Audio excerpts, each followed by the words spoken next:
1 cup கடலை மாவு, 1/2 cup அரிசி மாவு. ரெண்டுத்தையும் சலிச்சிட்டு பார்க்கலாம்.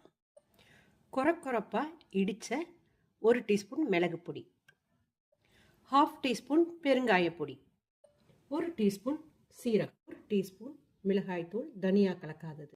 இந்த டிஷ்க்கு தேவையான அளவுக்கு சால்ட். 2 டேபிள் ஸ்பூன் எண்ணெய் வச்சுருக்கேன். 1 டீஸ்பூன் பட்டர் சேர்த்துருக்கேன். இதை அடுப்பில் சூடு பண்ணி மாவோடு சேர்த்துக்க போகிறோம். கொதிக்க வச்ச பட்டர் எண்ணெயை மாவில் சேர்த்துக்கிறோம். ஒரு கரண்டி வச்சு கலந்து விட்டுருங்க. சூடாக இருக்கும், கை வச்சு கலக்காதீங்க. 1 கொத்து கருவேப்பிலை எடுத்திருக்கேன். இது ஆப்ஷனல். பொடியாக நறுக்கி சேர்த்துக்க போகிறோம் மாவில். தண்ணி சேர்த்து மாவை பிசைஞ்சிட்டு பார்க்கலாம். இப்படி கை வச்சுட்டிங்கன்னா உள்ளே அழுந்தணும். அந்த அளவுக்கு சாஃப்டான தோவாக பிசைஞ்சிக்கோங்க.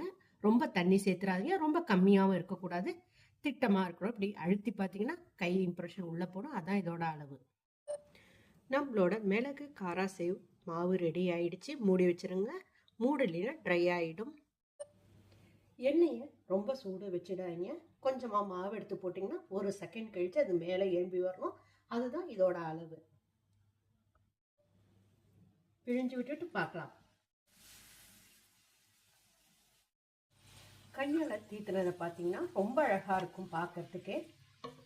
ஆனால் டைம் ரொம்ப நேரம்.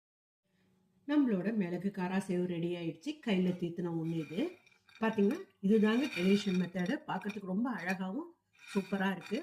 மெஷர்மெண்ட்டை ஃபாலோ பண்ணி ட்ரை பண்ணி பாருங்கள். பிடிச்சிருந்ததுன்னா லைக் பண்ணுங்கள், ஷேர் பண்ணுங்கள். மறக்காமல் எங்கள் சேனலை சப்ஸ்கிரைப் பண்ணிக்கோங்க.